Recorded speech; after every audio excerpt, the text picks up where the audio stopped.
নমস্কার বন্ধুরা, welcome to ইউনিকন। তো বন্ধুরা, এই ভিডিওতেও কিছু ইন্ডিয়ান ক্রিকেট রিলেটেড আপডেটস নিয়ে আলোচনা করব। খুব একটা বড় ভিডিও হবে না, ছোট করে কয়েকটা আপডেট নিয়ে কথা বলবো, যার মধ্যে একটা মেন জিনিস যেটা নিয়ে অনেক প্রশ্ন আসছে সেটা হচ্ছে তিলক ভার্মা। তিলক ভার্মার কি ইনজুরি হয়েছে, তিলক ভার্মা কি ওয়ার্ল্ড কাপ থেকে ছিটকে যাবে, এই নিয়ে অনেক প্রশ্ন আসছে। তো চলো সেটা নিয়ে যদি একটু আলোচনা করি। দেখো, তিলক ভার্মা ক্রিকেট বলটা তো ভালোই খেলে, তবে একটু অন্য বলে সমস্যা হয়ে গিয়েছিল, একটা হালকা অপারেশন করতে হয়েছে, যেটা খুব একটা বড় কিছু বিষয় না, মানে এমন বড় ইনজুরি নয় সে একদম ওয়ার্ল্ড কাপ থেকে ছিটকে যাবে, সেরকম না। যদি কি হয়েছে সেটা জানতে ইন্টারেস্টেড থাকো তাহলে গুগলে টেস্টিকুলার টর্সন লিখে সার্চ করতে পারো, মোটামুটি বুঝতে পেরে যাবে। এবং এটা একটা এমন মেডিকেল কন্ডিশন যেটাতে মাঝে মধ্যেই কিন্তু খুব তাড়াতাড়ি সার্জারির দরকার হয়, যেটা তিলক ভার্মার হয়েছে। তবে এটা কিন্তু এমন কোনো বিষয় নয় যার জন্য একটা প্লেয়ার অনেক দিনের জন্য ছিটকে যেতে পারে। নর্মালি যেটা এক্সপেক্ট করা হয় যে 20 দিনের আশেপাশে একজন পুরোপুরি সুস্থ হয়ে যায়, ঠিক আছে, তার আগেও হয়ে যেতে পারে, 2 সপ্তাহের মধ্যেও হয়ে যেতে পারে, ম্যাক্সিমাম 3 সপ্তাহ লাগতে পারে বা 4 সপ্তাহ লাগতে পারে। এটা হচ্ছে এই টাইপের একটা সার্জারি থেকে রিকভারির সময়কাল। সেই জায়গাতে দাঁড়িয়ে এক্সপেক্ট করতে পারো 15 থেকে 20 দিনের মধ্যে তিলক ভার্মা পুরোপুরি ফিট হয়ে যাবে। সেখানে টি-20 ওয়ার্ল্ড কাপ মিস করার কোনো চান্স নেই। খুব ওর্স্ট কেস সিনারিওতেও সে টি-20 ওয়ার্ল্ড কাপের গ্রুপ স্টেজের ম্যাচগুলো মিস করতে পারে। সেখানেও তার বদলি নেবার কোনো দরকার হবে না, দরকার পড়লে একটা দুটো ম্যাচ ঈশান কিষানকে নম্বর 3 খেলিয়েও চালিয়ে দেওয়া যাবে। তো বদলি লাগবে না তিলক ভার্মার। আর এটা তো আমি ওর্স্ট কেস সিনারিও বললাম। নর্মালি তোমার হয়তো টি-20 যে সিরিজ আছে নিউজিল্যান্ডের সঙ্গে, সেই সিরিজেই হয়তো তিলক ভার্মাকে ফিরতে দেখতে পাবে।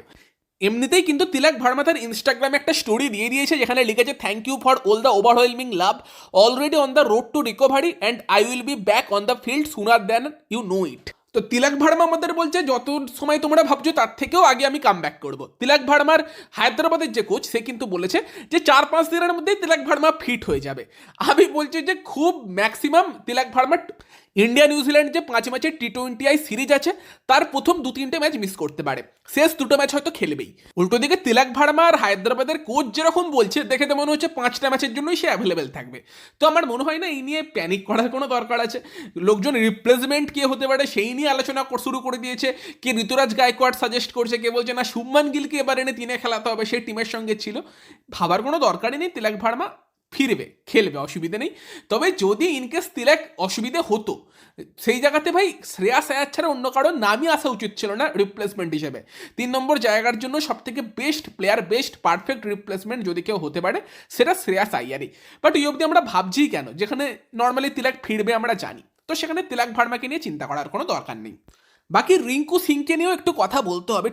ওডিআই সিরিজে হয়তো রিঙ্কু সিং একটা সুযোগ পেলে খারাপ লাগতো না, কারণ যেভাবে বিজয় হাজারের ট্রফিতে রিঙ্কু সিং পারফর্ম করছে সেটা অনবদ্য। 7টা ম্যাচের 7টাই তার দল জিতেছে, ক্যাপ্টেন রিঙ্কু জিতিয়েছে, সে তো বললামই আগের ভিডিওতে। বাট রিঙ্কুর যদি স্কোরগুলো আমরা দেখি, সেখানে প্রথম ম্যাচে করেছিল 48 বলে 67, দ্বিতীয় ম্যাচে 60 বলে 106 নট আউট, তৃতীয় ম্যাচে 67 বলে 63, চতুর্থ ম্যাচে 15 বলে 37 নট আউট, পঞ্চম ম্যাচে 35 বলে 41, ষষ্ঠ ম্যাচে 30 বলে 57, সেই ম্যাচেও আউট হয়নি, রিটায়ার্ড হার্ট হয়েছিল, এবং সপ্তম ম্যাচে 26 বলে 37 নট আউট। রিঙ্কু সিং এমন একটা প্লেয়ার যে 5-এ ব্যাট করে, 5 নম্বরে ব্যাট করতে এসেও সে কিন্তু 7টা ম্যাচে 408 রান করেছে, 136-এর অ্যাভারেজ আছে, 150-র কাছাকাছি স্ট্রাইক রেট আছে। তো অবভিয়াসলি ব্যাট তো রিঙ্কু সিং যে পারফরমেন্স দিয়েছে তার জন্য একটা মানে অনেক প্রশংসার যোগ্য সে যেরকম ব্যাটিং করছে। আর এটা অবভিয়াসলি টি-20 ওয়ার্ল্ড কাপের আগেও ইন্ডিয়ার জন্য একটা ভালো খবর। আর বাকি হ্যাঁ, আকাশদীপ বা হর্ষিত রানা, তাদের যে ব্যাটিং, এটা কিন্তু কলকাতা নাইট রাইডার্সকেও অনেকটা সুবিধা দিতে পারে। আমরা মাঝে মধ্যে আলোচনা করেছি কেকেআরের এই টিমের ব্যাটিংয়ে কি একটা স্পিন ব্যাসারকে কেকেআর মিস করতে পারে। তবে আমরা আকাশদীপ বা হর্ষিত রানার ব্যাটিং যতটুকু দেখেছি, তারা কিন্তু বড় বড় 6 মারতে পারে, এটা আমরা দেখতে পাচ্ছি। এবং এটাও দেখতে পাচ্ছি যে তারা পেসারদের থেকে স্পিনারদের বড় বড় 6 মারতে বেশি কমফোর্টেবল, স্পিনারদের একদম টং করতে পারে। বিশেষ করে হর্ষিত রানা, তারও কিন্তু স্পিনারদের এগেনস্টে বড় বড় শট মারার এবিলিটি আছে।